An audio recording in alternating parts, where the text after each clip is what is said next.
guys, what's up and welcome back to my channel. So if you're new here, my name is Afrolecia and over here, natural hair is the topic. So today I just want to share with you guys some tips that I have on how to make your wash and go last, and then kind of just how I refresh it for the morning, because that's what we need to do. I'm going to go and buy myself some new products today, so I'm just getting done for that. So yeah, so that is my hair right now. This is our wash and go. I just put it in a pineapple. I put it in a pineapple just so that like my ends can be preserved, but yeah. Get down the pineapple and just shake. Okay guys, so this is my hair after I kind of like shook it loose.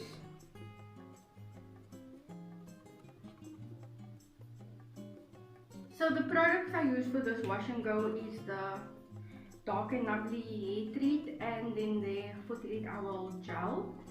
So I just did a wash and go. It's been 4 days now and I am so impressed with the definition I still have.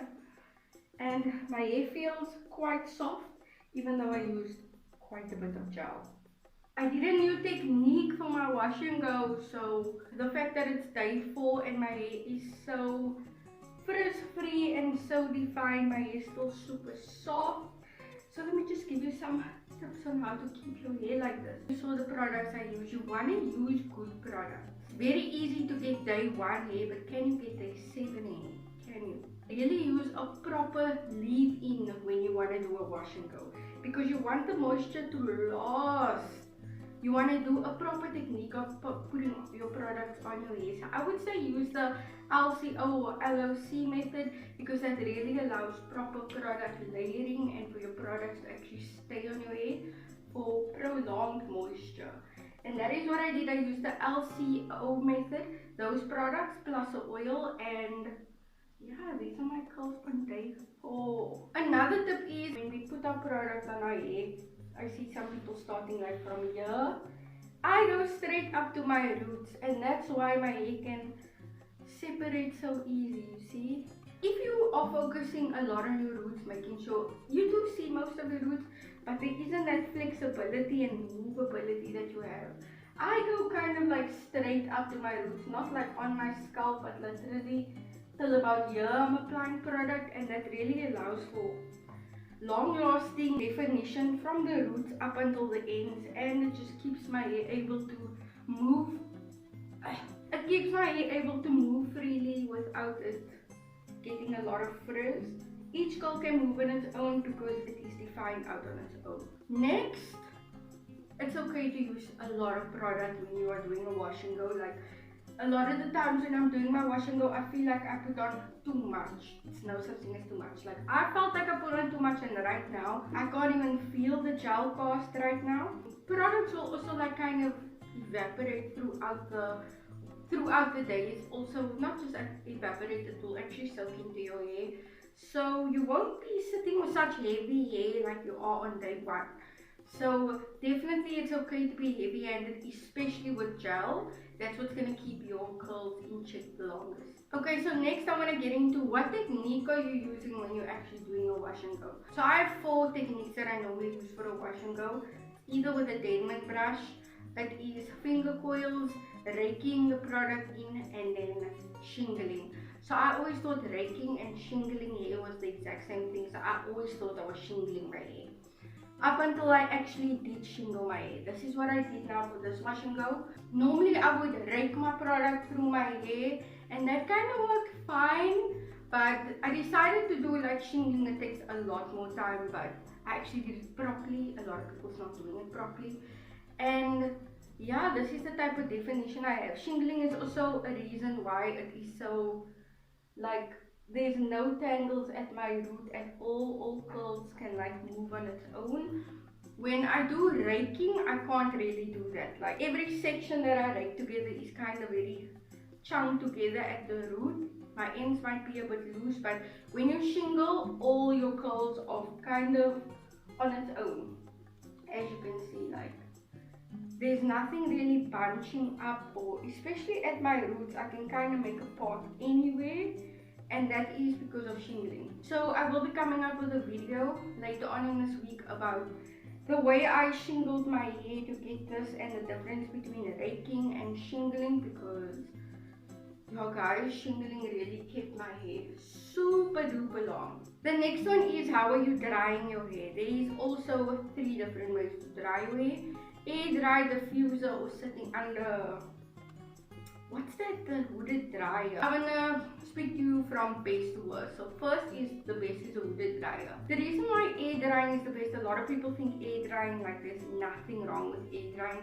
Air drying actually is not 100% the best for your hair, because you're leaving your hair in a wet state for so long.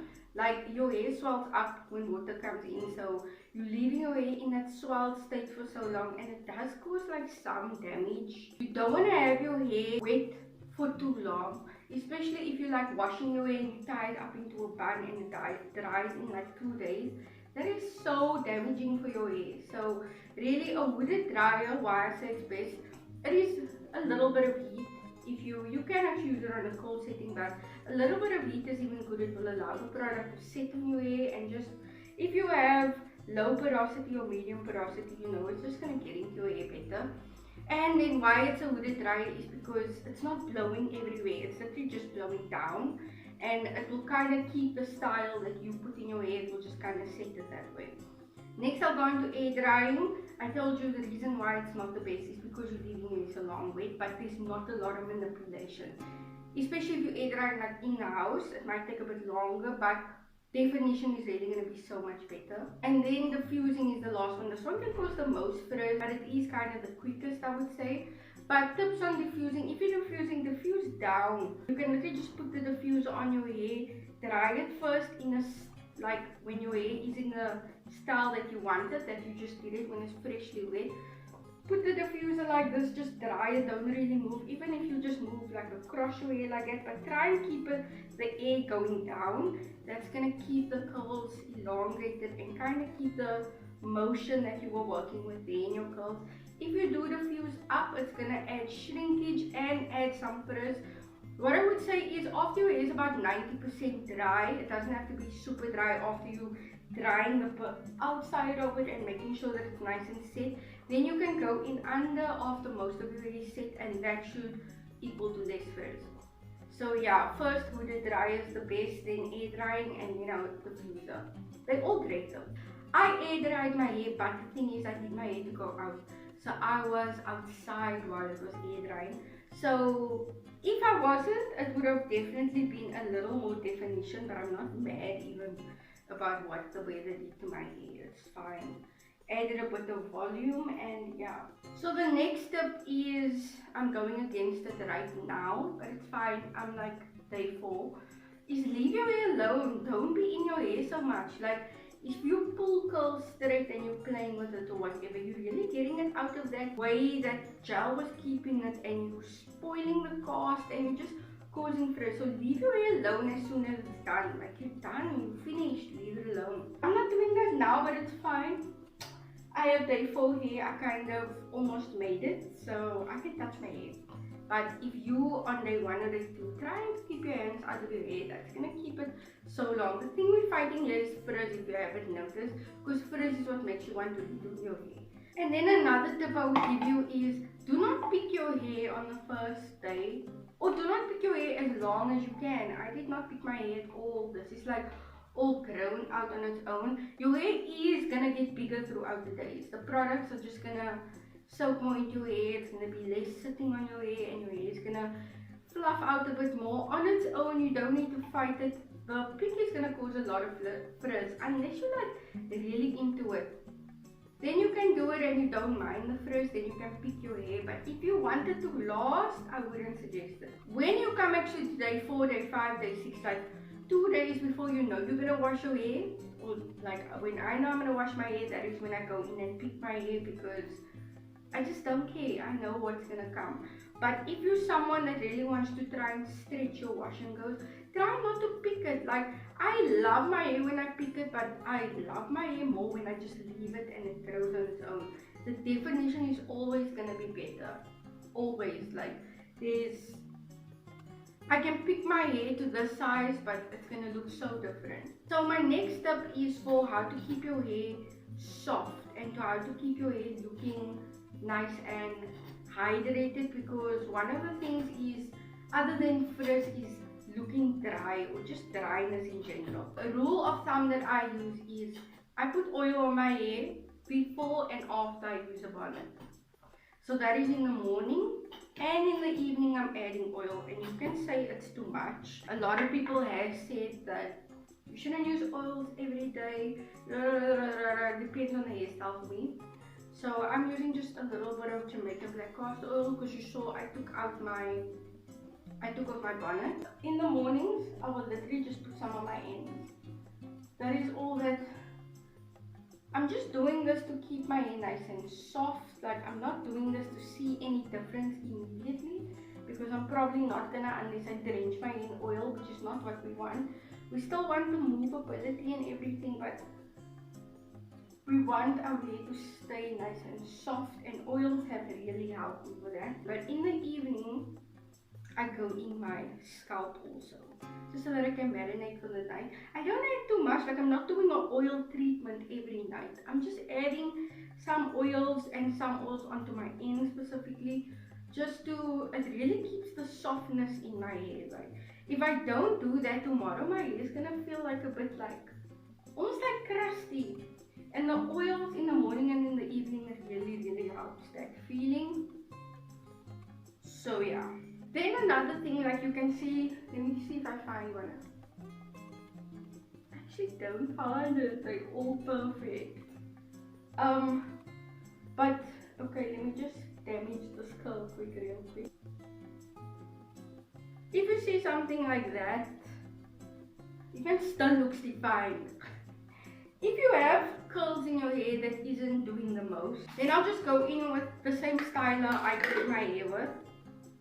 Take some product. Where is that curl now? Yes. Take some product and then I will just shingle it,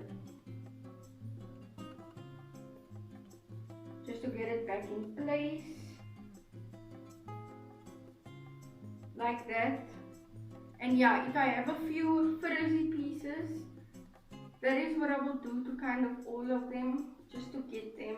I'm looking for another piece now. Okay, let's do him also. So this is just to bring back some definition that you might have lost.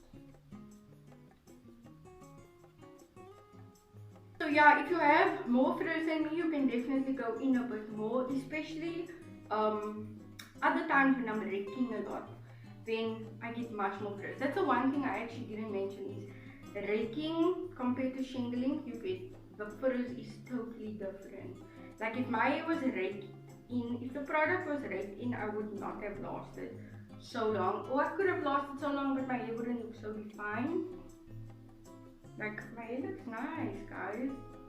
Looks really nice. So yeah, guys, that's kind of like my tips that I have for you to have your wash and go last nice and long. I'm just gonna do my edges real quick.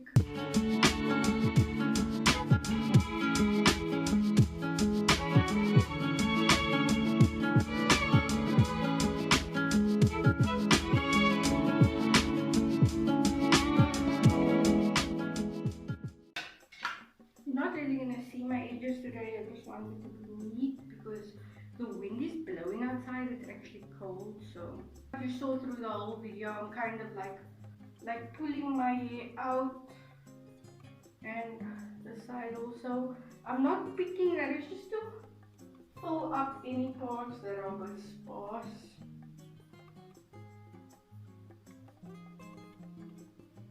And yeah, guys, that is my kind of how I refresh my curls and how I keep my curls as long as I can. And now I'm kind of fine. I look like I'm going to buy natural products when they come into the shop. I hope they know. And if you watch this far, please comment down below your first name, like hi, I am, or let me know if your first name is what is in your, like the name of your YouTube, because I like using people's names when I speak to them. I like knowing, like, a lot of people don't use their first name, like, or it's a nickname or something like that. So I just want to know, or you can put down a nickname, whatever you would like me to call you, just so that I can speak to you guys more on a personal level. Like, yeah, my name is Jade, so no one would have known that with Afrolecia. So if your channel is the same and you're commenting, please let me know, or just in general, so I can just know your guys' name, who is in my family. And yeah guys, thank you so much for watching. I will be putting up a video where I do half shingling and half raking, just to show you guys the difference in the wash and go. But yeah, there's kind of a lot of content coming that I have planned, so put on your post notifications and subscribe so you can get it. It's free. Go from being a stalker to a supporter. Thank you so much for watching guys.